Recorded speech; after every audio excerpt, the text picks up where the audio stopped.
Oh, do you have an actual one? Yeah.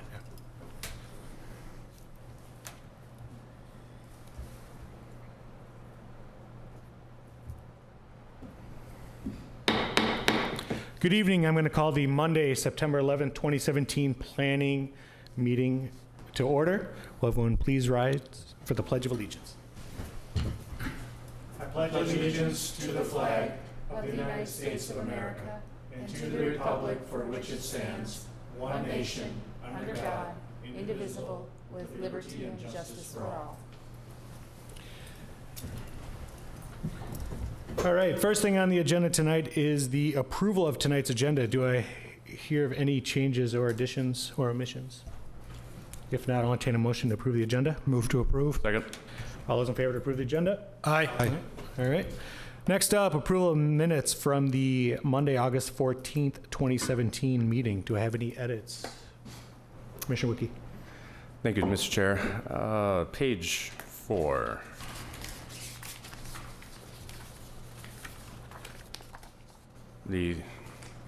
I guess the second to last long paragraph. What he noted, bike racks, blah, blah, blah. He suggested setting that off-site. Let's change that to, he suggested setting that off to the side. And then it goes on further away from the walkways. Let's change walkways to further away from the walking pathways. And then page 6 this is just grammatical, so it makes a little bit better sense. The first full paragraph, what he asked if the residents had as a part. Let's strike out the first had and place a comma after residents, and then we'll leave the last had in that sentence. So what he asked if the residents, comma, strike had as a part of the Eden Prairie Comprehensive Plan online mapping system, comma, had commented. We've got a had there. We'll get rid of one of them. And that's as far as I got while we were sitting here.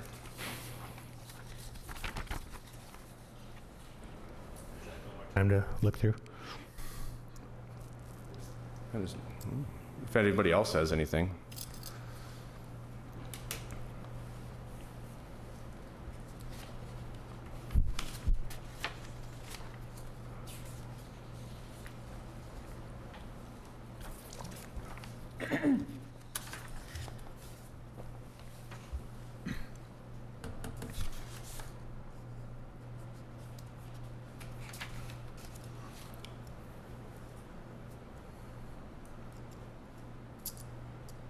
Good. Okay. Anyone want to make a motion to approve as amended? Move to approve minutes as amended. Second. All those in favor approve the minutes? Aye. Minutes are approved. All right. Next item on the agenda tonight is public hearing. Code amendment related to self-storage facilities. A request to amend city code, chapter 11, relating to self-storage facilities. Will the city be speak to us? Julie? Mr. Chair, members of the commission, staff has prepared a draft code amendment for your consideration relating to self-storage facilities.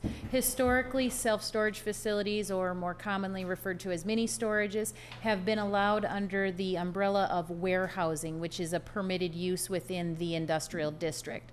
The staff is proposing that the code more clearly address and define self-storage facilities, similar to some other code amendments that you've had recently with regard to dog kennels, auto services, things like that, where we've worked to provide more clarity through providing a definition and then locating those uses within appropriate zoning districts.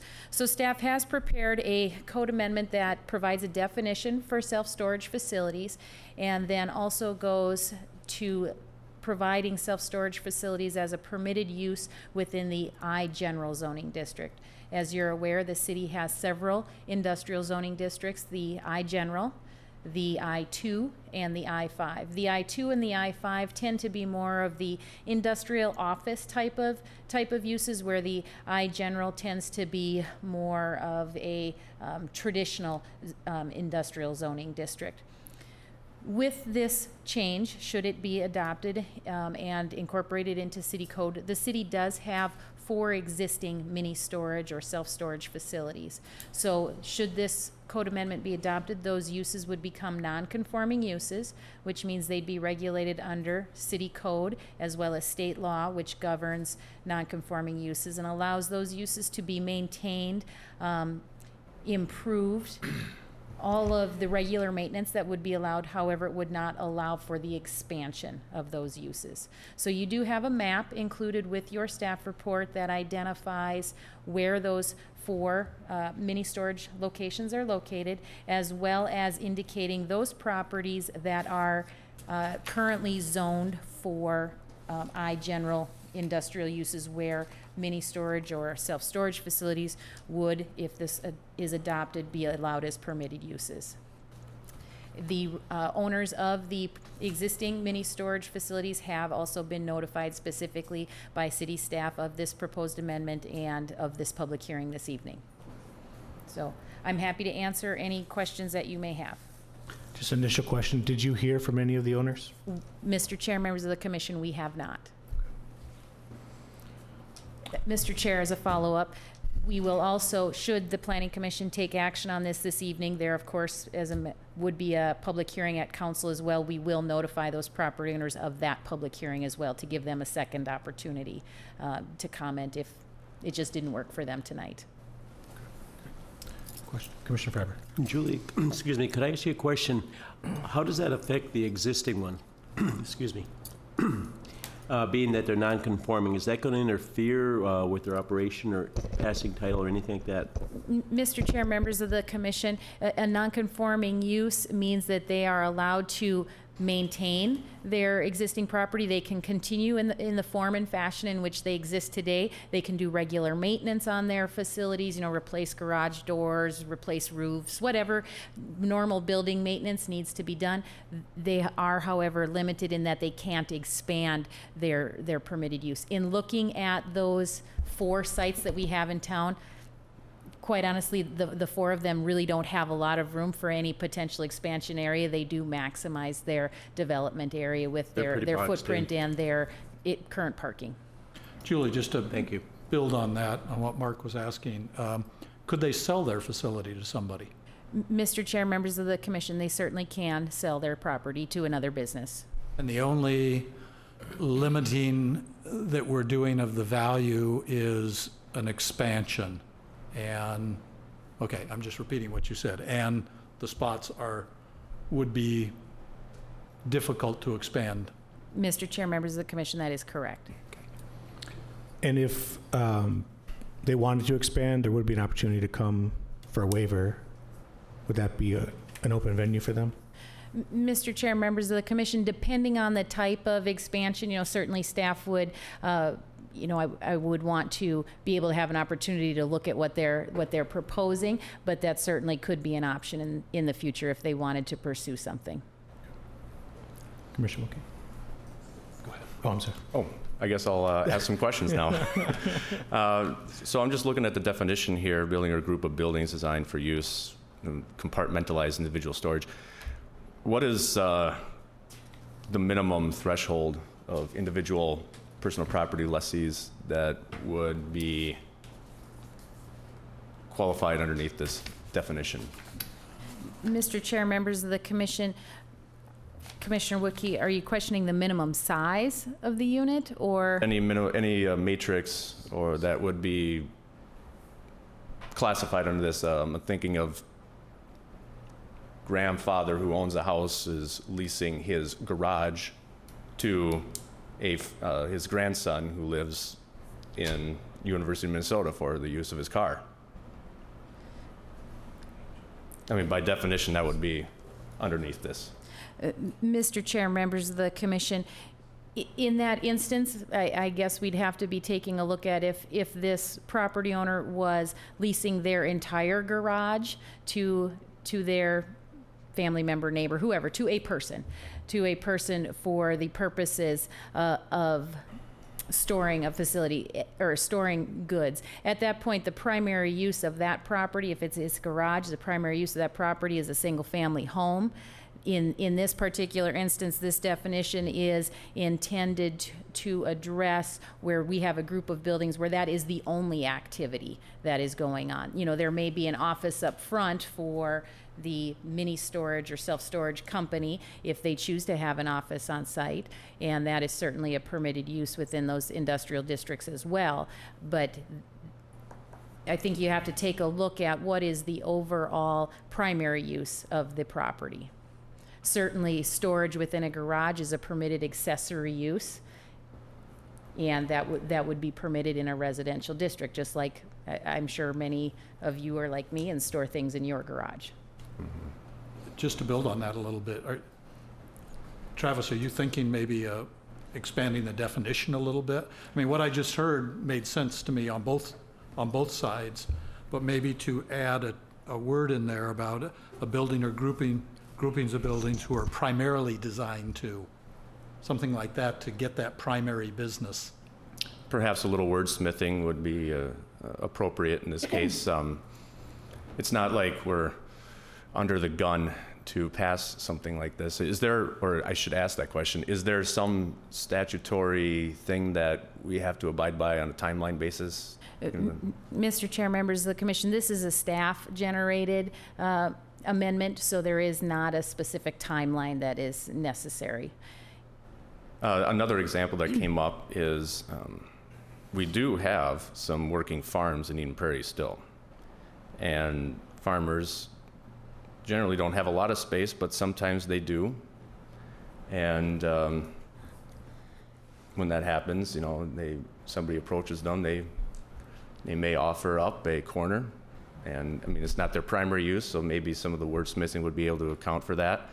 However, I'm not necessarily convinced that adding another definition and more languages and thickening up the city code is necessary if we have not had any problems with the regulation and the usage of the current operations in the city, which would become non-conforming. I do not like making non-conformances unnecessarily. Mr. Chair, members of the commission, I certainly can understand the comments. We do, as a city, get, I don't want to say numerous, but we do get calls about looking for locations for mini storage or self-storage facilities. As you can imagine, there is not a lot of vacant property within the city of Eden Prairie that remains available for development. So as a part of this code amendment, staff is looking to preserve highest and best use for those remaining properties and kind of direct these types of uses to the appropriate locations within the city. So still allowing for them, recognizing that there's a need, that there's a community service there that our residents, you know, likely are looking for. So there's still a permissiveness within the code, but maybe a little more guidance as to where they're most appropriately located, looking at the future and maintaining areas for highest and best use. Mr. Chairman, go ahead. Speaking of guidance, what kind of language has as staff members in the past, and probably since you've been here, and if you've had any of the history prior to your tenureship, what kind of guidance or language has been presented by the city to these prospective individuals wanting to build? I'm thinking, and then I'll go on to my part two of that question. So that's part one.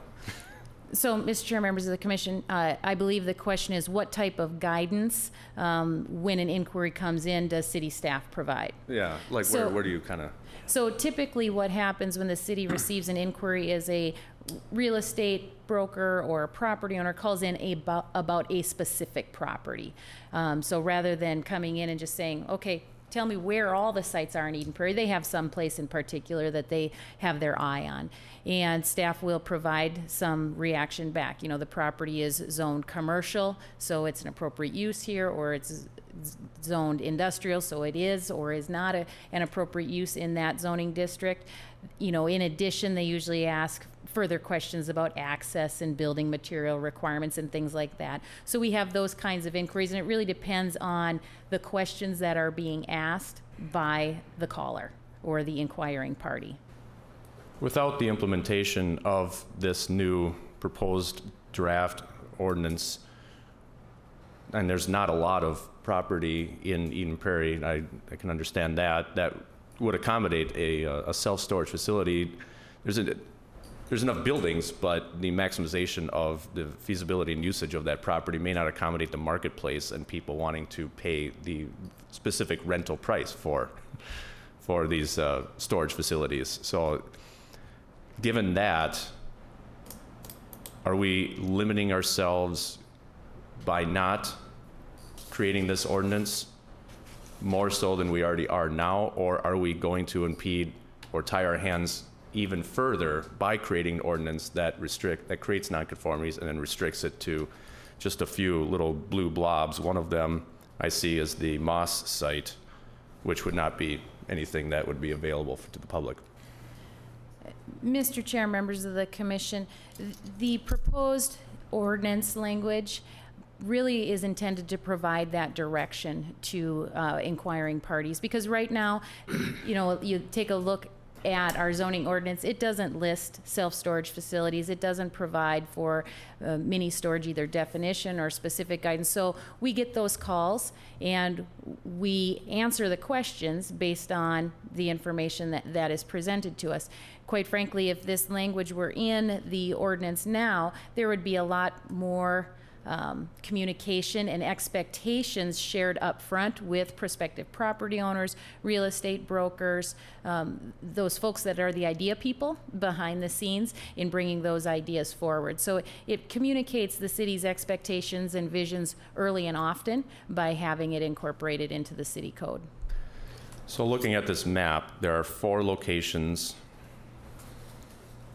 that would be available and only available, excluding the nonconformities, to future future storage facilities. There are 4 locations. One is 62 and, well, that looks like the industrial area of 62 between, do we still call it Indian Road? And, okay. The next one, I'm having kind of follows the bike path,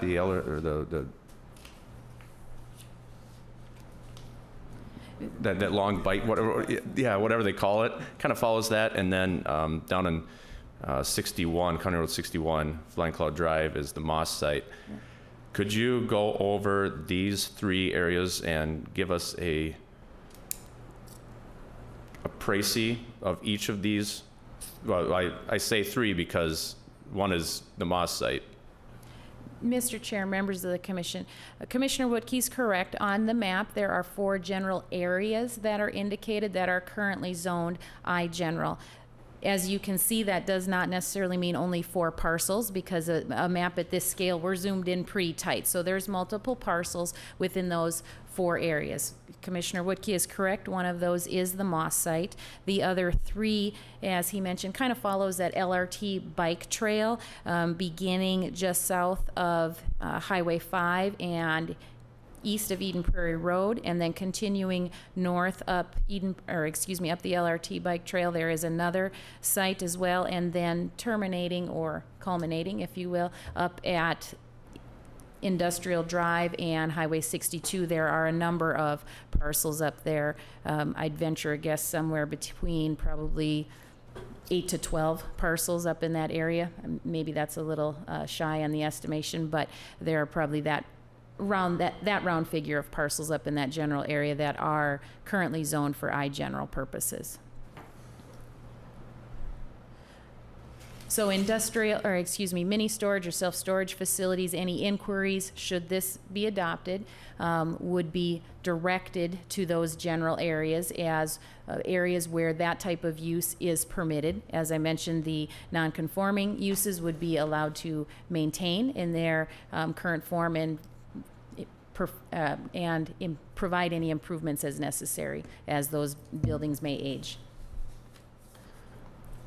So I'm a businessman, let's just say, and I come to you, and prior to this enactment or the proposed language, I come and I say, well, I've got a proposal whereby I would have public storage, and I would like to place it in the Golden Triangle area. And prior to this, you would come back and you would say the various languages that we have now, and it may or may not work depending upon its usage and its function. Now, that in my mind is somewhat similar to a owner of a property, building property that rents out to individual businesses within that same industrial area. So they lease out, partition out. With the enactment of this, the Golden Triangle area would not be available for usage. The 3 areas following the LRT bike path would be available. And if the city so chooses that it wants to get into the business of selling partition or renting partition space, the site across from Flying Cloud Airport. Is that correct? Mr. Chair, members of the commission, if this amendment were approved and an inquiry was received by the city staff would direct that potential business owner or inquiring party to the parcels that are zoned for I-General. If the inquiry came in the Golden Triangle area, staff would advise that self-storage facilities are not a permitted use in that area, but direct them to where those uses would be permitted, and any information we might have on properties that are available or anything that we are kept up to date on with regard to that. Are we limiting ourselves with the option of the free market system here, deciding where self-storage would be appropriate, where it's not, with the LRT line, and somebody who lives downtown but also wants to own a car but can follow the LRT line and somewhere close to the LRT line have a storage capabilities, pick up their car and then go to their cabin up north. Speaking from this, because when I was in Europe, my cousin does that. And he can't have a car inside town because it's just too packed, so he stores it right next to a rail line. Are we limiting ourselves? Because none of these blue spots go near a the proposed rail line. Mr. Chair, members of the commission, I can't speak to how many compartments within a mini storage are typically utilized for the storage of vehicles in association with use of mass transit. We have not done that specific outreach, of course, with the individual property owners. But Commissioner Woodkey is correct in that if somebody wanted to use mini storage in that capacity where they park their vehicle there and utilize the LRT to get to it without some other intermediary form of transportation, they wouldn't be able to get to that. But they also would, I don't believe, be able to get to that today because we don't have any mini storages immediately adjacent to the LRT station areas that are proposed. They are maybe in closer proximity in some of their current locations, and there's nothing that would prohibit someone from utilizing one of the existing mini storage facilities in the Golden Triangle area and the GTA station or the City West station, whichever one is more proximate, to achieve that type of outcome that Commissioner Woodkey suggests. Commissioner Farr? Just to carry through on Commissioner Woodkey's comments, there are 2 existing mini storage facilities in the Golden Triangle area right now, and I can't tell you whether they offer that level of service, but they were within obvious walking distance of the GTA terminal. So that's good. I think your question may have been for future opportunities as well, but at least the Eden Prairie has offerings right there at a train station if that market was there, as you suggested. I kind of saw where you were going with your honing of the definition. You were going after something about maybe farmers renting out a garage or a part of their barn, or maybe a single-family resident, perhaps, and maybe tweaking the definition. I'm thinking that maybe just in the word self-storage, maybe that's good enough for us, because that implies that through the rental agreement, the renter or leaseor is approved to go onto that person's property. Otherwise, it's simple trespassing. So if the farmer, as an example, wanted to give that person from the University of Minnesota a car rental in his barn, that person still would be, relative or not, trespassing on that farmer's property to gain access to his vehicle. And so it's more of a casual relationship. It's not necessarily self-storage. I think the self-storage has that implication like the general public has the right by the property owner and is in fact invited on to use the facility for that come and go, as opposed to private property having a trespassing definition to it. So I'm comfortable with the way that is based on where I'm thinking self-storage is going. I'm kind of hung up a little bit on the whole topic of outdoor storage. In the staff report, Julie, you say that the other districts, industrial I-2, I-5, and commercial, do not permit outdoor storage for items such as RVs, automobiles, et cetera. And I'm inferring that that sentence was put in your staff report, inferring that maybe the I-Gen does. But under the self-storage facility definition, we're just defining the self-storage as a building or buildings used for compartmentalized storage. And that, to me, infers that it's only inside storage, and it doesn't allow outside storage like some of these facilities want to rent. So, Mr. Chair, members of the commission, kind of a two-pronged answer there. One, you're completely correct in that the I-2 and the I-5 districts do not allow outdoor storage, while the I-General district does allow outdoor storage. With regard to mini storage or self-storage facilities, if the city were to receive a proposal in the I-General district for any new self-storage facilities, while outdoor storage is a permitted use there, I would expect that as a part of the proposal or site plan review for the self-storage facilities, there would be conditions that talk about things need to be stored within the compartmentalized or the leased area that individual tenants are seeking. So the intent is not to allow outdoor storage at self-storage facilities, but to moreover to provide that education for you as a commission that the I-General does allow outdoor storage. But we'd also like to direct mini storage or self-storage facilities to that same district as well to provide for enclosed areas for self-storage. Okay.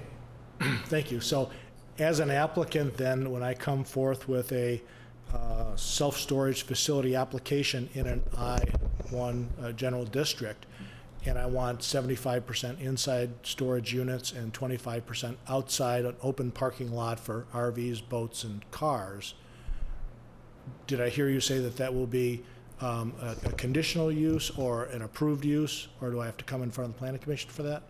Mr. Chair, members of the commission, that type of request would require review and approval by the Planning Commission and City Council because it is a new development. It is a site plan review. So I would expect as a part of that scenario that somebody requesting for some outdoor area to store RVs and boats, that because the I-General does allow outdoor storage, there would be an opportunity to incorporate that mix, but the city also does have screening requirements. So it would not be a parking lot, if you will. I would expect there to be screening requirements put in place as a part of that overall site plan review process. Okay, so the bottom line is the definition of self-storage facility is not intended to be a deterrent for outside storage within a facility like this. Mr. Chair, members of the commission, correct. Thank you.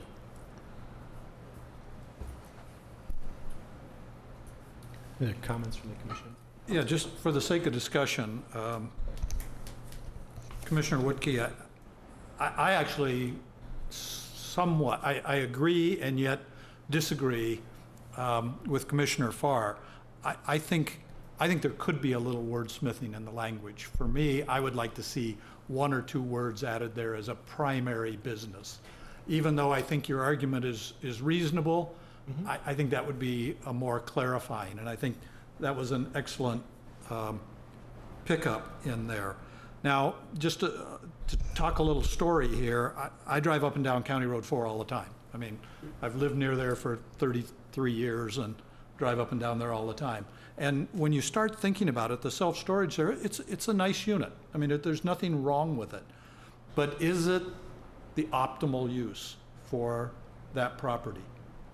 And particularly looking at it these days. And to me, if you look at down there in that self-storage facility down there, just again between 212 and 5 on County Road 4, there is one facility there, and then just within literally a block of there, there's an iGen location.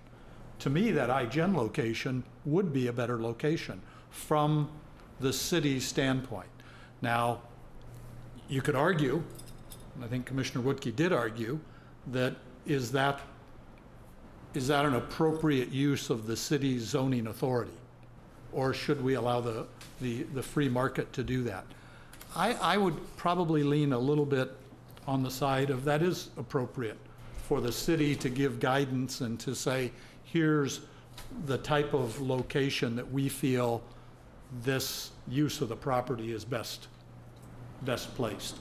So I think there's an argument there that says the city is giving guidance, and in fact, maybe even a little more than guidance, direction, saying this type of usage we would like in these locations, because we feel there's better usage for other locations where they might show up. It's certainly more than guidance, right? It's prohibited. Yeah, that's why I say maybe it's direction, not guidance. Mr. Chairman? Yes. I've noted that, especially the examples that we have in our own city, the bar continues to be raised in this product type. And user convenience is becoming more and more important in this facility type. I have some experience with them, not a lot, but I do have some experience. And what I'm told is the operators are very sensitive to all users, specifically, if I can single out women who want to be in a safe area. And the facility on Highway 4 is next to businesses that are commercially open during hours that they would be dropping off and picking up. The I-1 General District, workers go home at 5 p.m. They are dark, quiet, and out-of-the-way places that are not conducive to people who don't feel necessarily safe to go and be alone for a half hour, loading and unloading their personal belongings with value. And so I think there's a safety issue at stake here by placing them in the district that is otherwise quiet, dark, and unsecured. And just if I can build on that, the facility, and help me somebody, the one over near Home Depot in that area, Hound Dog. Yep. I forget the name of the facility there, but that facility was built in a very new style where all the loading and unloading was done interior. There weren't the walls and walls of roll-up doors and things. That was I remember that going through the Planning Commission. I remember the discussions around that, and the style there was very important, and the safety was also a concern. They're being built today with much better lighting, better wayfinding, much more user-friendly than the ones even 10, 15 years ago. And so they are raising their bar. They want to be very consumer-sensitive. So I'm just... Well, I understand and agree with the points you made. It's still, from a bigger picture, that property right on County Road 4 there, if you look to the future of Eden Prairie, is in fact the self-storage the best use of that property. I couldn't agree more. I couldn't agree more. Yes. There's got to be some place. balance in there somehow. I couldn't agree more. Yep, I agree. Yes. I guess to Commissioner Woodkey's point, wouldn't the market price dictate where it would price out someone who wants to use it for a storage facility? So let the market. There's a whole argument. I mean, there's a whole free Yeah. market argument around this. You know, there's a free market versus the guidance or direction by the city that, I mean, that's an interesting, how do we say, a long-term discussion that could go on for a lot of years with people, on either side of that one. And to be honest, I kind of sit in the middle on that one myself, personally. I feel like that too. I feel that I'm not sure what problem we're trying to solve at this point, but I guess I'm struggling with the Excellent point. Is there something, Julie, about the current residents and there's problems with having a storage facility next to them? Mr. Chair, members of the commission, if you take a look at all of the properties that are currently zoned I-General, I-2, and I-5, I know they don't show up on the map here because we wanted to hone in on particular areas, and draw your attention to those. But there are, the Golden Triangle is an area that's primarily zoned I-2 and I-5, but we also have areas at Pioneer Trail and Pioneer Trail, or at 4 and 5, near the other existing use, where we've got industrial properties kind of scattered and smattered within the city that may be adjacent to residential areas. And so not only looking at highest and best use long-term for the city as our available areas become developed and we look more to redevelopment, but looking at the adjacency of those uses as well. We certainly could have an issue where there is a property that's ripe for redevelopment, that's zoned industrial and is near residential uses that may not be what the residents, what the city would like to see as a transition area or a transition use in those areas, I mean to say. And, just as I said, looking towards that highest and best use, looking to maximize development opportunities, use opportunities, while acknowledging that this is a use that has a place within the community and providing for that. Mr. Chairman, I'd like to back up also what Julie was just saying here. The Met Council has said that by the year 2040, Eden Prairie is going to be looking at a population of about 83,000. You think about that. What are we, 63,000 now? That's a 20,000 people increase. Now, residents, and if you look at that, without defining, our industrial zoning, we're kind of limiting a lot of options there, especially if it's starting to butt up, getting a little closer to residential, because that building's going to have to go somewhere, and that's going to, it's 20,000 people increase and not that far out. So for that matter, I like the way you're trying to define industrial for this purpose. Mr. Chair, members of the commission, as part of the research that staff did in taking a look at this, there was local, regional, national research that was done on zoning ordinance, as well as referral to the equivalent of the International Association of Self-Storage Facilities. And many zoning ordinances do. Quite frankly, it's more common to find an ordinance that does define and direct self-storage facilities than it is to find one that does not. So if you're looking for a little comfort or confidence in how it's addressed in other locations, I wanted to articulate that for you as well. Julie, kind of going on with that, while you guys were talking, I was looking on my phone at the different properties here and what's around them. So with the if this proposal is enacted, is the city entertaining the idea of being in the business of providing compartmentalized self-storage facilities? Mr. Chair, members of the commission, city staff has not received any inquiries about self-storage facilities at the Moss site, if that's your question. That was my question. We have not received any inquiries about utilizing that site. As you'll recall, we recently brought forward a site plan review for you to review, as well as the city council, with regard to the construction of a cold storage facility for the city's own equipment to be stored down there. That site plan did not include any future phases or contemplate any mini storage or self-storage facilities on that site. That site is, at this point, used for its intended purpose. Is there any probability of that changing in the next decade or 2 decades or near future? Mr. Chair, members of the commission, none that I'm aware of. So in traveling over to the only 3 locations that are blue on the map that would be the available sites, other than the non-conformings, but it would be available sites for this use. One of them is at the corner of 4 and the LRT bike path, or the Regional Bluffs bike path. And our neighbors that would be surrounding that, at least on the west side, would be Resurrection Life Church, Huber Funeral Home and Cremation, the Rustica Eden Prairie, which is a historical landmark, and the Resurrection Life Mission Home, as well as some residents along Lincoln Lane. And then there's a business, or it's the, I guess that's the strip or industrial area to the east. That's the southwest blue blob.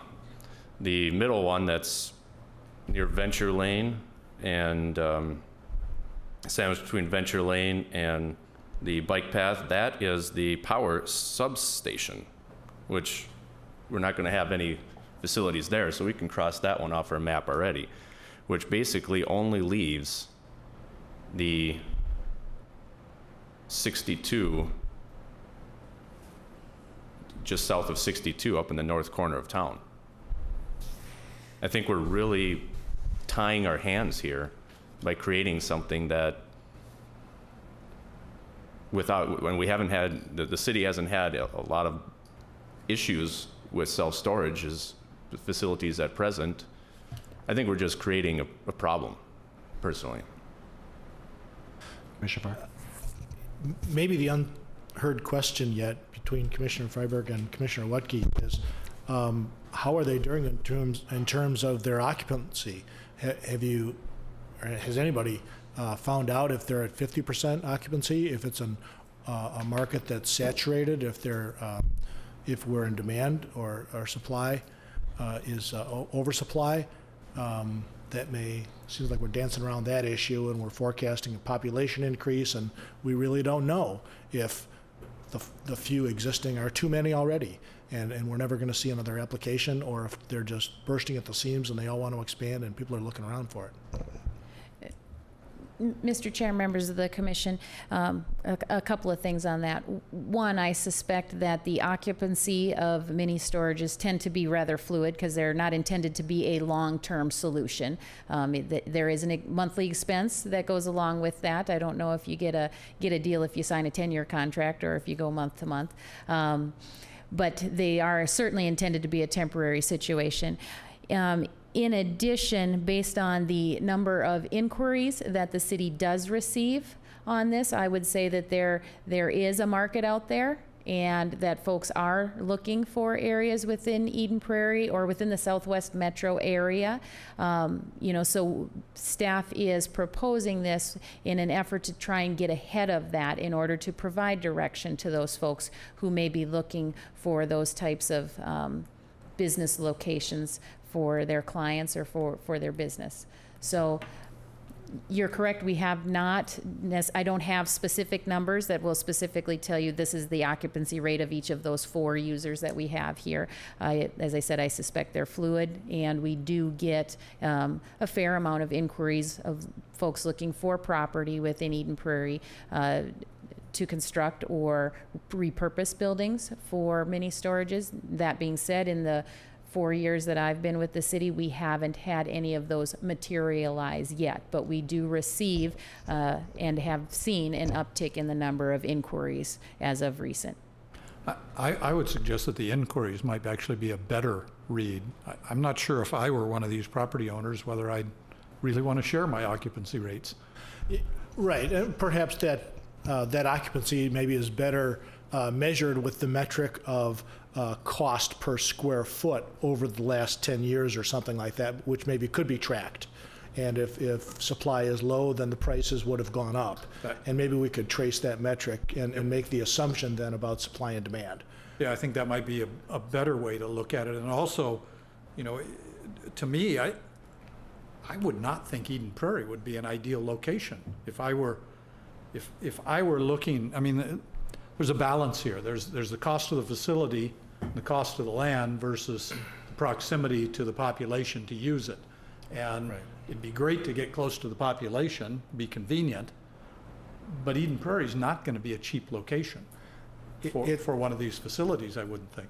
Right, and that's exactly the impetus why the most recent example of ours went multi-story, because of the cost of the land. Yep.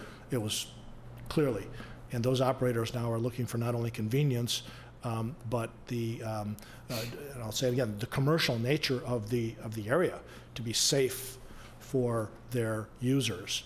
And the iGen area, again, quote unquote, goes dark at 5 p.m. That's a good point. And so, in fact, I think we're telling the industry that we want them over here, and they say, we don't want to be over here, we want to be over here.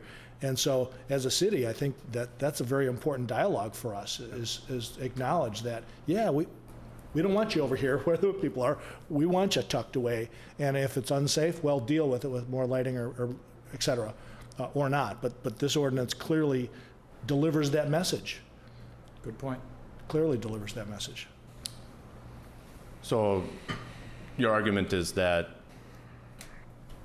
the safety angle of the proposal, you're not comfortable with the safety angle of the proposal tonight, the language of the proposal I tonight? actually stopped short of wanting to make a personal opinion about that. I just wanted to make sure that the topic was on the table here, that I think that this proposal is the city, us telling applicants or users of that use that we want them in an area that is industrial in nature, not commercial in nature, where other retail activities similar to this, not exactly the same, but similar, exist. And I think that it's linked to the industrial district because of the use of the word storage. Mm-hmm. And storage is like warehousing, and warehousing is industrial. And so if then that. So I think it fell down that slippery slope, when in fact, it's a retail transaction, if you will, even though people are doing it on a self-serve basis. They're coming and going during hours that people do, unlike the commercial industrial zoning district hours of operation. Mm-hmm. So. I think the safety comment is a good one, but I think the convenience is also fits right in there. What we're saying here is we are moving you into a place that's less convenient for the consumer. An industrial zone, if you look at all of these, for the most part, they are less convenient than something that would be, and the example that I used was trading off convenience. Yeah, I think if you look at our map, everybody in the city is within 2 miles of a facility. So, that's one measure of convenience. If I'm 2 miles away, I can handle that. Possibly. Yeah, if I'm dangling a mattress on the hood of my car and I wish that I could get there without strapping it down, then I wish it was just 2 blocks away. But if it's in a well-packed trailer, I don't mind driving 2 miles. Yeah. The southeast corner there's nothing in the southeast corner or the south of 212. The Moss site is not a site. That's the city's. And according to the staff, that right. They have no intention of opening it up to the public. So we have nothing on the south side. Just on the southeast corner across our city limit is a very large facility in Bloomington, the Bloomington Self-Storage on Old Shakopee Road, less than a half a mile east of our city boundary. So I have a feeling that area is more served by Bloomington than it is our own Eden Prairie offerings. Could be. I'd hate to lose out on economic potential in our city limits to a neighboring. Yeah. Yep. No, I agree. Yeah. Yeah, and I'm not necessarily arguing for or against that. I think we just ought to be aware that by designating for a specific district that doesn't have that same consumer usability than the other districts, good word, that's very undesirable for this market sector. Good, bad, or otherwise. Very undesirable. I like your comments on the safety angle. Hadn't thought about that until you mentioned it. And it looks as though the blue areas that we're kind of steering them towards with the enaction of this proposed language would drastically have that safety concern, in so much that there's really only, we can count off one of them, or two of them, the Moss site and the electrical substation. That's not going to be rebuilt at any time soon or repurposed. And then up in the north corner, that there is the asphalt plant and Matt's Auto. That's what's there. And neither of them are going to be, I should ask before I say, is there any intention of the asphalt plant, by the asphalt plant themselves, to relocate out of the city? Mr. Chair, members of the commission, I'm not aware of the asphalt plant having any plans to relocate. There are, as I mentioned earlier, probably 8 to 12 different parcels up in that area. So there are multiple properties up in the County Road 62 Industrial Drive area. I don't know the exact number off the top of my head, but there are a handful of businesses that exist up there. I'm not aware of any of them at this point that have specific plans to move. However, it's rare that folks tell us about those types of things. We find out about it when we see a building permit or a site plan review application or get some general inquiries. So Was that area wasn't that area part of a special area study? Mr. Chair, you call members it of the commission, as part of the Eden Prairie Aspire update for the comp plan, that is one of the special area studies. So the consultant did have the opportunity in May, when they had the focus group conversations, to meet individually with those property owners that opted for an interview with the consultant to have a conversation about what they see for that area in the long term, as well as, you know, any potential concerns or questions they might have about city process as well. So we're in the process of working with the consultant, and we will see draft recommendations forthcoming on that area for that 2040 vision for that particular part of town. Do you foresee any recommendations for a demand for self-storage there? Mr. Chair, members of the commission, I don't have any specific information that's that detailed about specific uses at this point. Commissioner Farr. Mr. Chairman, might I suggest for discussion that we treat this product type much like we do other building types, where we have architectural standards that ramp up under other districts, and potentially making this a conditional use permit use for those other districts with higher architectural standards, so that if an applicant wants to build this in an I-1 district, go right ahead, and they have lower architectural standards than they want to build it in a commercial district. We've got higher standards for that. Commissioner Farr is going kind of a direction I was wanting to take the discussion, and that is, we've done a lot of what ifs. What if we adopt this zoning?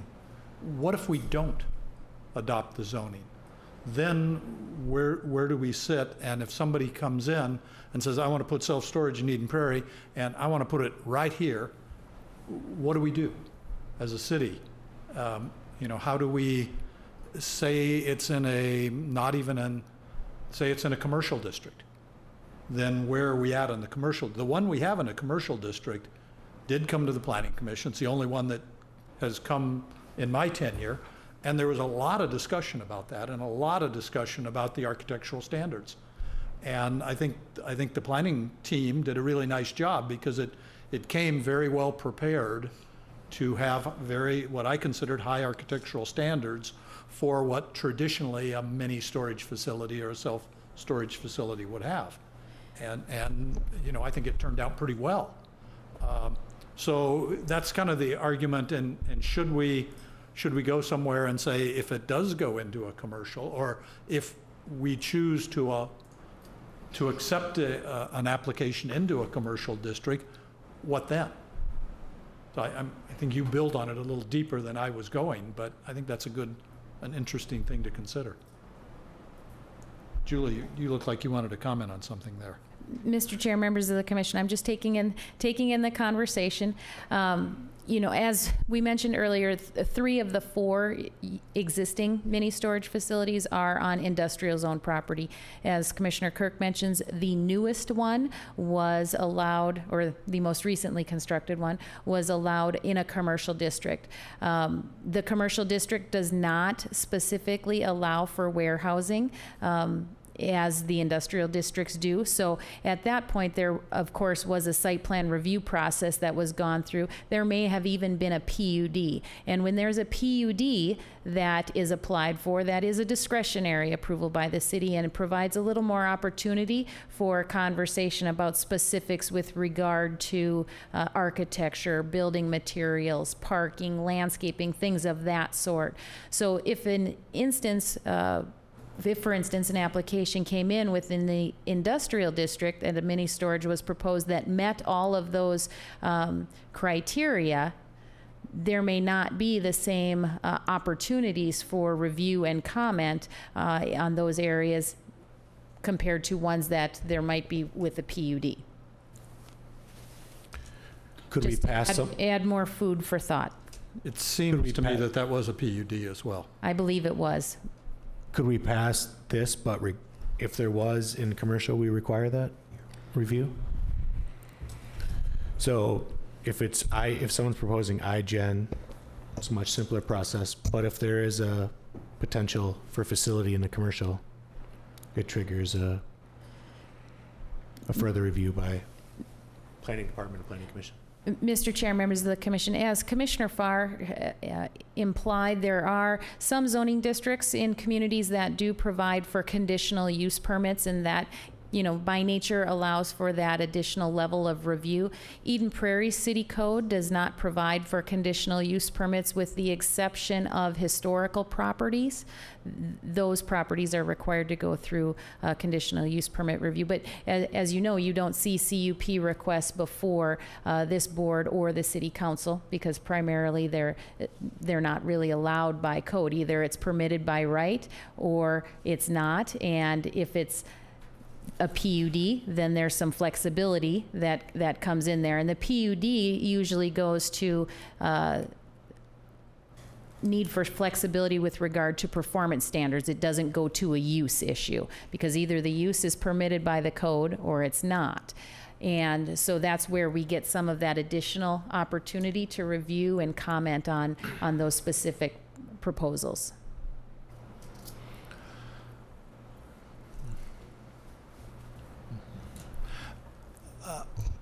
Mr. Chairman, I don't know how related this is, but when we review multifamily proposals, and in the zoning ordinance, we have requirements for parking and maybe a certain number of square footage per occupant in certain residential zones for multifamily, whether it's senior or not, would there be any benefit to looking at another requirement for housing, which is the cubic footage of personal storage space that the developer or landlord must provide to each unit?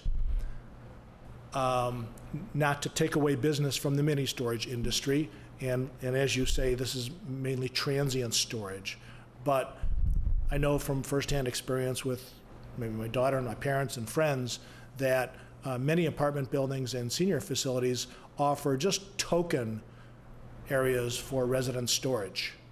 And it can be very frustrating for residents that they can't fit very much in it. There's financial issues at play, of course. The developer doesn't want to waste all that square footage and cubic volume on just resident storage. But that's a real need for those people. And even if it wasn't based on every resident gets so many cubic footage per square foot of apartment size, something like that. Is that a slippery slope, or is that worthy of consideration? Mr. Chair, members of the commission, in my professional experience, I've never come across an ordinance that requires a minimum storage per residential unit or per bedroom, or, you know, per some metric like that. I think that would be a controversial discussion and item to require as a part of the zoning ordinance.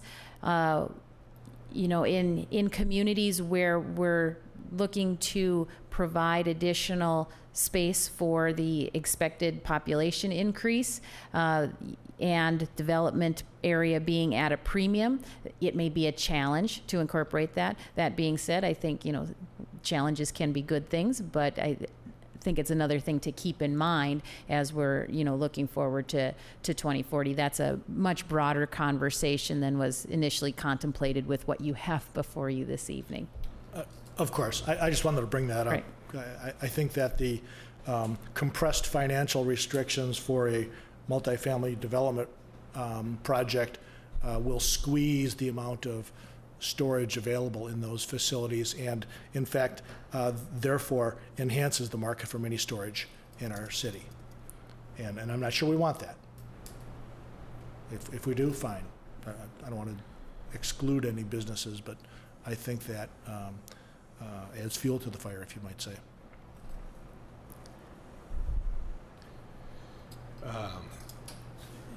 If you don't mind me commenting, Commissioner Farr, you just made an interesting comment. Part of this comes, do we want this in our city? And I'm not sure that's maybe completely politically correct way to say it, but I think it really comes right down to it. What is the city's position relative to mini storage? Is it something we would like to encourage in the city? Or is it something we want to tolerate in the city? Or is it something we frankly don't particularly want in the city? This ordinance is written as a NIMBY acronym. Not in my backyard.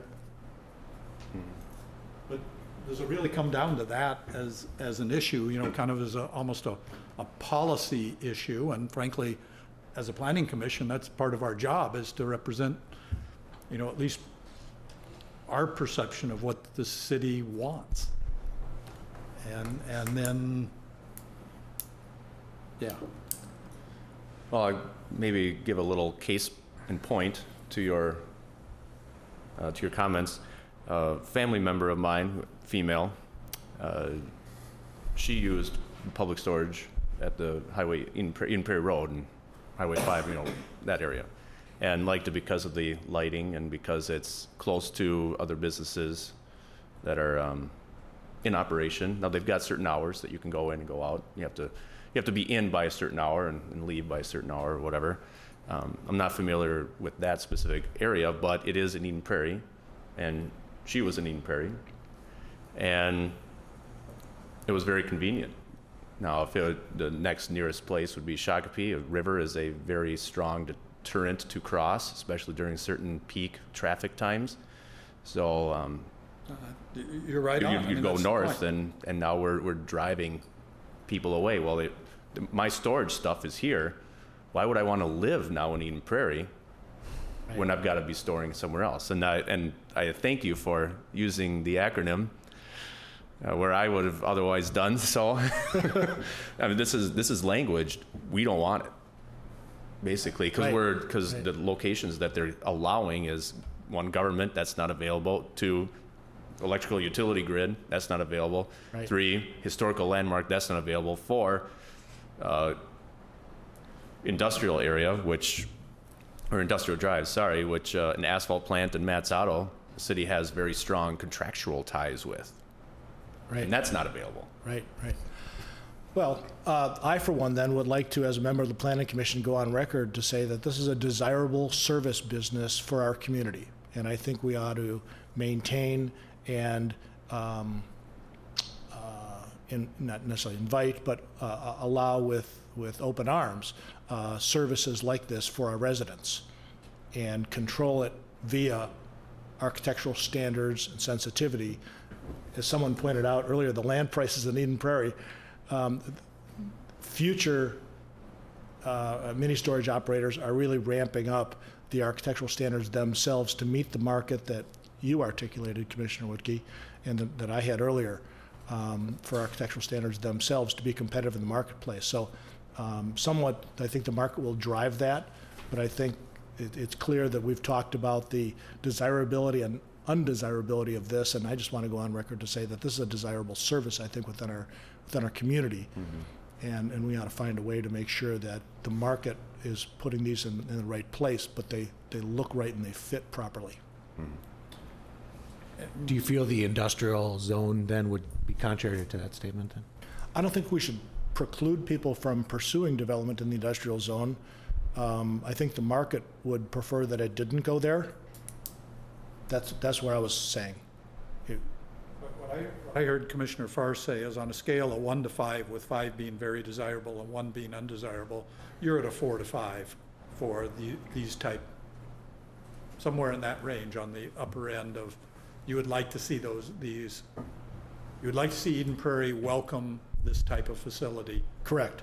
into it. Absolutely. I don't think we want to push these businesses away or opportunities for businesses away if there's more demand. And to go on the record, because I think that's, again, as a planning commission, what we need to do at some point in time. I'm probably middle of the road there. I'm probably more of a 3.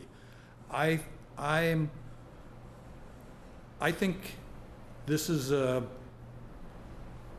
need in the community and a need by our residents, but I think it needs to be balanced with other needs and the growth that our community is gonna see coming up, and other uses of land that I think would be at a higher desirability scale than these. So I'm not at a 1 or a 2 saying that they shouldn't be in Eden Prairie, but I'm kind of at a balance point of saying, yeah, but I want them to be in the right place, and I want them to be appropriately designed and appropriately scrutinized, because frankly, I can see, again, the one that Travis, you were talking about, is the only mini storage facility that I've had personal connection to, the one right there on Eden Prairie Road. It's very convenient, it works, but there's a lot of other things that when we get to be 80,000 people in Eden Prairie, that frankly might be equal or better use of that property. So I think it has to be looked at very carefully. I don't want to say no, go away, we don't want it, but on the other hand, my arms aren't completely open to it. Personal position.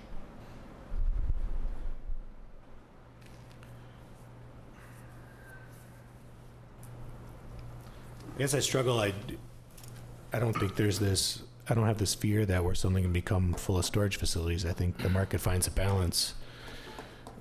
Like, Eden Prairie is not the land as storage, but as a planning commission, we do need to set. I mean, that's what we do, right? To set the policy of what we want to see in the city. But I'm torn on this one. Or at least send a signal to the city council on what we think. Yeah. So having heard these pseudo opinions and arguments, I guess, from everybody, have we kind of come to a conclusion, or at least walking down the same path, that this language does or does not, we at some point in time, a motion's gonna have to be made. And so I'm trying to After we hear from the public. Well, we'll open it. We'll open it up to the public, and then we'll have to make a motion. But at some point in time, we'll have to come to a consensus as to whether or not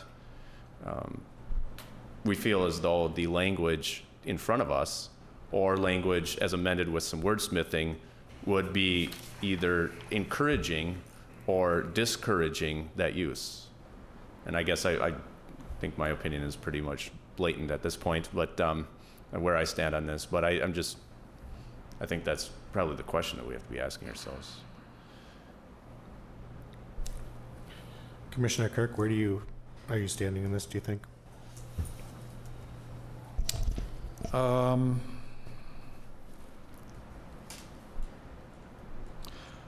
I guess given the circumstances, and this goes back to kind of how I'm built, I'm not quite ready to make a decision, pro or con, on this. I think this has been a good discussion. I think we have several other planning commissioners here who weren't able to make it tonight, who might add to the discussion. I guess given that there isn't an urgency to it, I would rather see us think a little bit about it and maybe not make a decision tonight. But that's one man's opinion. Is there any information you could think, if we did move for another agenda, is there any information, I guess, to everyone, is there information that the city could help gather that would help make a decision for us? Something to think about. Yeah, perhaps make a list of findings for staff based on our 5 collective experiences. Are you leaning towards opening it up for public and then just continuing this to a future date to be determined? So is this kind of hanging over our heads in the future, or are you leaning towards denying with findings of fact? We only really need a couple. And then in the future, if that's 6 months or if that's 4 years and 6 months, staff would be able to, at that point, say, okay, well, we did it that time. We tried it at this point in time, on September 11th, 2017. It didn't make sense then, but it does now, and here's the new language. So are you leaning towards like a continuance, or are you leaning towards? I was leaning just towards a denying? continuance. Okay. I wouldn't completely put this on the back burner. I actually think I'd like to see us do something, add a little definition to things. The question that I heard more than the definition of what we're talking about here is really pointing to the I-general locations. And that's what I would be thinking of. Is there some way we can think, let's define a self-storage facility, and then let's think about how limiting or how open we want to be to the various potential locations within the city, and how that could be done. So I'd like to see us take some action, yes, and, within the next month or two, kind of is my thinking, but, and give the planning department and, in their interaction with the developers, some more guidance as to what we're thinking about this whole thing. So it's not table it for years, it'd be, but again, not trying to drive the commission, that's just my thinking. Yeah. Commissioner Freiberg? Well, I'm going to start concurring with Commissioner Curtin that I'm right about a 3. I'm certainly not a fan of driveway business, absolutely not. And I believe that the facilities there, even though we don't know what their occupancy is, it's going to be pretty high. It's fluid, but if you ever look to try to rent a space, there's a demand. I mean, there's no doubt about it.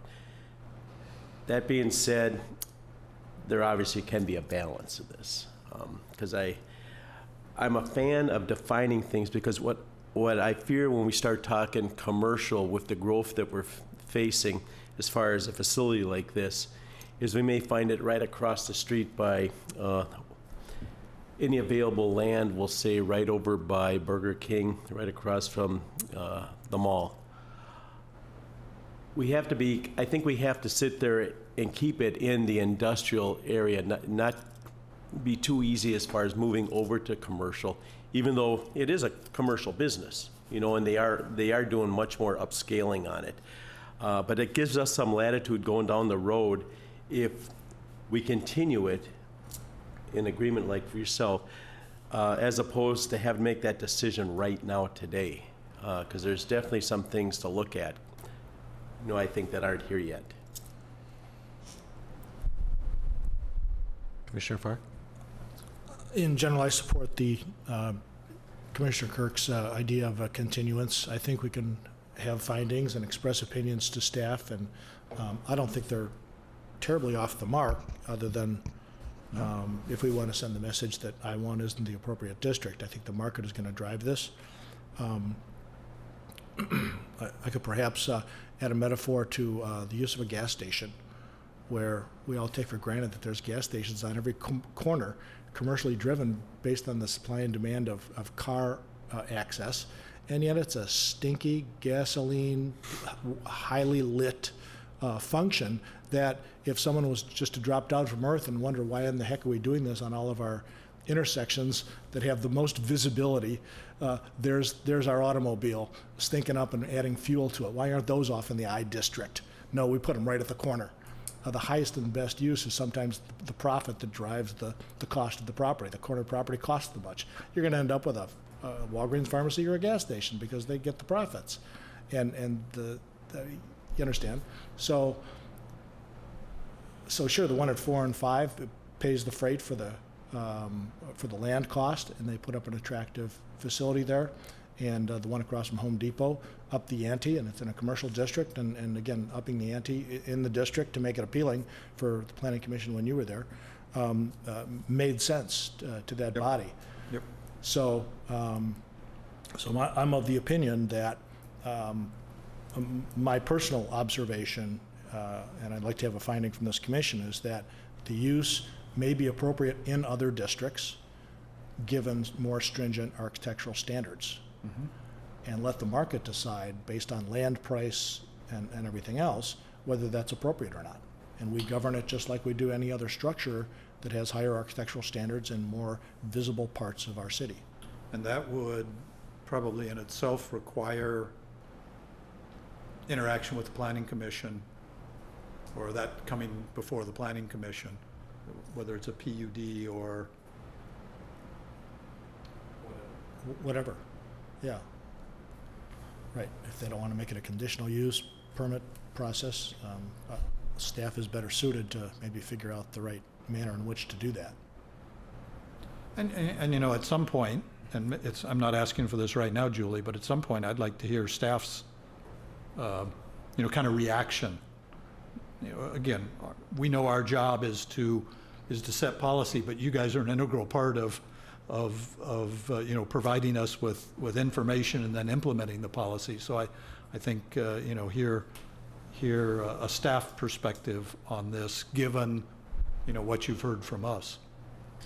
Mr. Chair, members of the commission, if it is the desire of the commission for staff to kind of go back and do some additional research about appropriate areas, I'm kind of hearing a mixed bag from the commissioners that are here. Some saying, I think it's more suitable in the industrial areas. Others saying, commercial's okay as long as it looks like it fits in surrounding areas. So we can certainly go back and take a look at what it might mean if we broadened the industrial areas to include, because as I said, there are industrial areas smattered all over within the city. You can pretty much get within pretty close proximity to any commercial district that would allow that type of use on industrial properties and be very proximate to commercial areas. For instance, that one at 4 and 5 that keeps coming up in personal comments is zoned industrial, but there's commercial right near it. So we can certainly do a broader inventory and come back with some additional information about that. I think we're also talking about commercial opportunities, correct? Not just expanded industrial. Right. Mr. Chair, members of the commission, as I mentioned, I certainly did hear some conversation about allowing it in the commercial district as well with some higher standards. So, staff can certainly take a look at that as well. Are the standards of the industrial and the commercial for architectural building materials, are they not high enough for this use? Is that, I guess, did I read that right? Mr. Chair, members of the commission, they are different. So we have the 75-25% split between Class 1 and Class 2 materials that you guys are very familiar with after going through the design standards discussion. Those standards are a little more steep, if you will, in the commercial districts. There's different materials that fall within that Class 1 category than there are that fall within the Class 1 category in the industrial districts. As Commissioner Farr mentioned, then there's the market issues that come into play with the cost of commercial property versus the cost of industrial property, which ones will be more attractive to inquiring parties, and then figuring out how to best meet the city's requirements with regard to floor area ratio, base area ratio, things of that sort. Warehousing also has certain parking requirements, so I think we'd want to take a look at that in commercial districts, because there's different parking needs for warehousing versus mini storage, because while they've kind of been lumped into one big ball, they do have different business needs and functions, so we'd want to take a look at that as well. Are we walking down a rabbit hole here by saying in industrial area or in the commercial area, or industrial district or commercial districts, for this specific use of self-storage, we would like to have a different set of standards that are otherwise applied to the remainder of the intended or allowed facilities in those districts, or allowed uses in those districts. And then later on, at some point in time, something else gets, another our tooth gets caught in a bind again somewhere else, and we say, do we want to have stricter standards on XYZ in another district somewhere else? I mean, is this a rabbit hole that we're walking down by having two sets of standards in the same district? Just for a specific, like subsetting it out? Mr. Chair, members of the commission, there's a lot of hypotheticals in that conversation, and I think that's part of what you as a commissioner are asking us to go back and take a look at. You know, the commercial district, as I said, does have different building material and architectural standards than does the industrial district.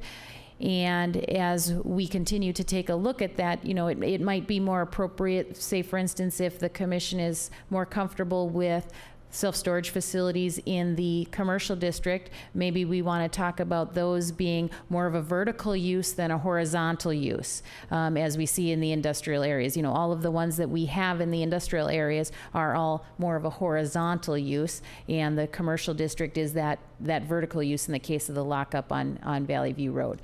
You know, so I think without being able to go back and do all of the research, take some time to think about consequences, as Commissioner Whitkey talks about, anytime we're talking about code language, we need to think about, okay, if we adopt this language, what could happen as a consequence of that we aren't necessarily anticipating right away? That's an exercise we need to go through as we kind of test out language before we would bring it back for the commission to weigh in on.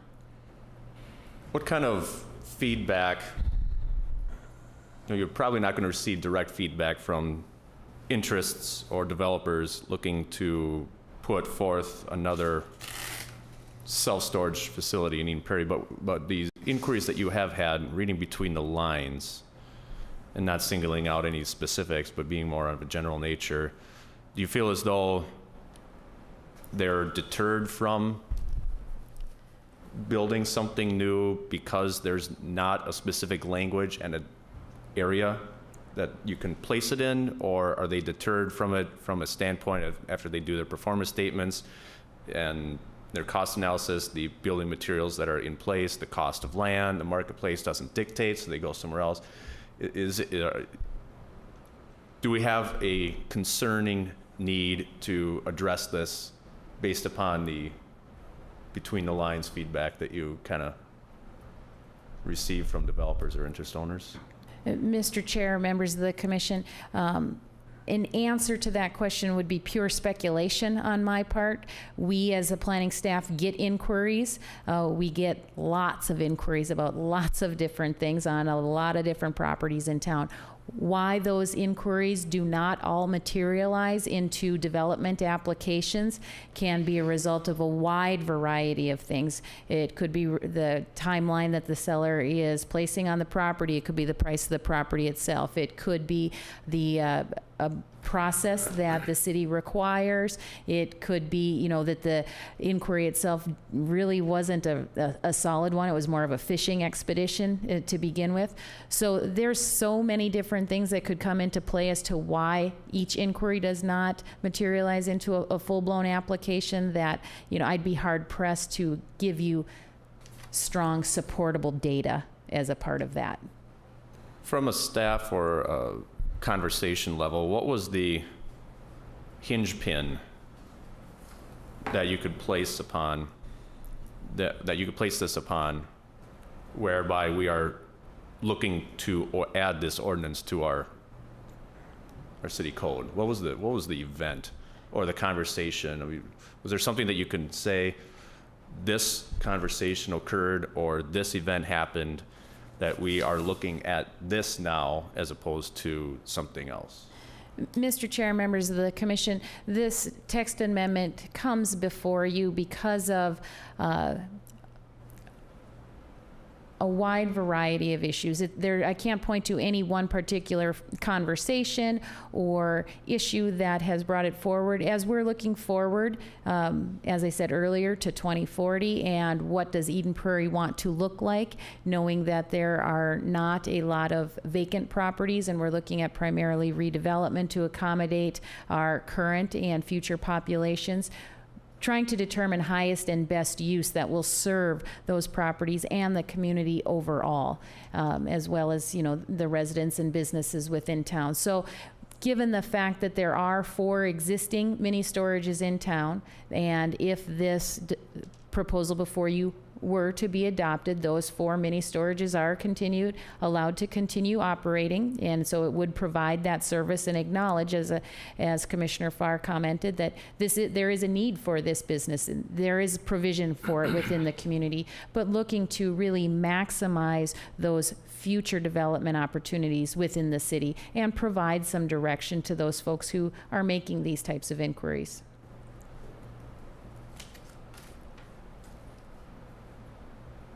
Rhetorical question, but are we putting the cart before the horse with the Aspire 2040 comprehensive guide plan update? We're creating an ordinance that otherwise we'd be able to talk about the guide plan update. And then the guide plan update would drive the ordinance. Are we looking at this backwards?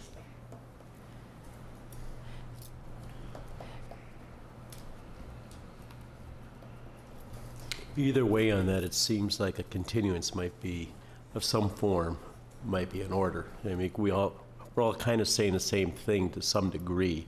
We need more information. And that would just be another example of it, I think.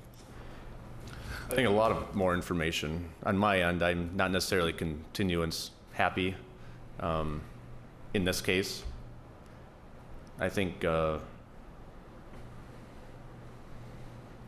we'd be tying our hands behind our backs if we tried to pigeon too much and limit too much. I think it's been a really good discussion. We are short 4 members. We barely have a quorum tonight, so I think that it would be interesting to have this discussion with our full commission and maybe a little information from the city. I guess I'd be in favor of continuance as well. But. What is on the agenda for the next? Is that on the end of our packet here, Planning Commission, September 25th? So this might be the only thing on the next meeting of this September. Is that enough time, or would you, as staff, like more time? Mr. Chair, members of the commission, at this point, there is nothing scheduled on the September 25th agenda. So my, under planner's report, my comment to you is going to be that meeting is going to be canceled. And quite frankly, even if you continue it this evening, from a staff perspective, I wouldn't request that you continue it to the 25th, because that really only gives us a week to put together information before that packet needs to come out to you that following, Wednesday, Thursday. So it's really not enough time with all of the other issues that we're dealing with right now to give credence to the broad conversation that the commission has had this evening. So at this point, if the commission is leaning towards a continuance, I would suggest something out a little bit further than September 25th, possibly even maybe that second meeting in October. Just to make sure that we have enough time to get to all of the questions or issues that have been raised this evening. And I would be saying that we could continue this for quite some time and allow the comp guide plan. Does that work for you? The conversation of comp guide plan maybe get into that realm. We've got a workshop coming up here with council, and the consultants will be there. Again, to play the devil's advocate, or maybe just to play the other side of that one, I don't see this as a comp plan issue. To me, I think the comp plan's a much bigger picture issue than this. I see this as more tactical than strategic from my standpoint. What do we want to do about self-storage facilities? Are we okay with the way it is, or do we want to give a little more guidance? And if so, where do we think, what do we think about them? I would be surprised if that came out in the comp plan discussions. Maybe it will. Yeah. I don't know. It may or may not. I didn't think that it may. And I think there's a valid argument to say here that we're trying to. The commission doesn't feel the problem's big enough to deal with right now. I'm not in that court, but I understand that argument. Mm-hmm. I think we've done similar ones, right, with the kennels and things. We didn't push it to the comp plan, I think. Right? I would support that October 25th date, if that can give them a month as far as for some, just maybe more people here also. if others can live with that. Julie, do you have enough direction to, or do you need us to clarify what we're looking for that, if a continuance is moved? Mr. Chair, members of the commission, I think we have enough information or discussion from you to be able to bring back additional information and thoughts, potentially even a staff recommendation based on what that research yields, and brings that back to you for your discussion. By way of process, do I just leave the public hearing open? Mr. Chair, members of the commission, as a way of process, you need to ask for public comment, and then we would need a motion to continue the public hearing to a specific date. All right, this is a public hearing. If anyone would like to speak for or against this, please step forward. Seeing none, I think we're agreeing. So entertain a motion. Somewhat agree.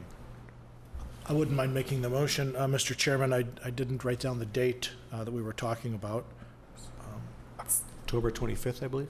23rd. 25th. Okay, Mr. Chairman, I'd like to make a motion to continue the public hearing until October 23rd, 2017, at which time staff can bring back more information. And I think that information should include opportunities for placing this use in other zoning districts, taking into consideration the public safety issue of location, and a consideration for varying architectural standards if they're in different zones. Second. All right, I have a second. All those in favor say aye. Aye. Opposed? All right, we've continued it. All right, moving on. The planner's report, I think we had a, Mr. Chair, Taste of members that. of the commission, as you're aware, the Planning Commission has been invited to the September 19th City Council work session. It's a work session focusing on the Aspire Eden Prairie 2040 update. And if you haven't already RSVP'd, please do to Lori Creamer so that we can have your name tag out and have a spot for you that evening. And then additionally, as I mentioned earlier, the Planning Commission meeting scheduled for September 25th will be canceled. thank you. All right, members' reports. Continuing business. Commissioner Wiki? I have a member's report. Today is Monday, September 11th, and it marks, I guess, 16 years now. It's the second Monday that would be available for the Planning Commission to rest upon its anniversary, and the first in my tenureship here, I guess. The second available Monday. So I thought I would just take a moment and say that everybody, in their own little way, give a moment of silence or a moment of reflection towards those that lost their lives, and as an event, as a cause of the event, and those that were injured or had illness from that, and then the families that were left bereaving. Well said. Yeah, appreciate that. Mr. Chairman? Yes. May I also tag on to another member's report? I believe since our last meeting, there was an opportunity for anybody that was invited to join in the Watershed District Tour. Commissioner Freiberg and myself attended. I forget if Commissioner Higgins may have been in attendance as well. Perhaps not. But anyway, it was an informative tour. We toured throughout the Watershed District. It started in Chanhassen. We visited sites in Eden Prairie and Chanhassen that were exceptional examples of the watershed strategies and initiatives for cleaner water. And the mayor was there as well as Leslie Stovering, our environmental coordinator, if that's her title. So the city was well represented, and it was a very educational tour. Just to add on to that, there is a new Eden Prairie manager. There's only one of the managers is an Eden Prairie resident, and he's a new, I forget his name right now, but he's a new manager that was sworn in at the last meeting. So they now have 2 of the 5 managers are now new managers for the watershed district, so. Okay, any continuing business or new business? Entertain a motion to adjourn. So moved. Second. Second. All those in favor say aye. Aye. Meeting is adjourned. Thank you, everyone.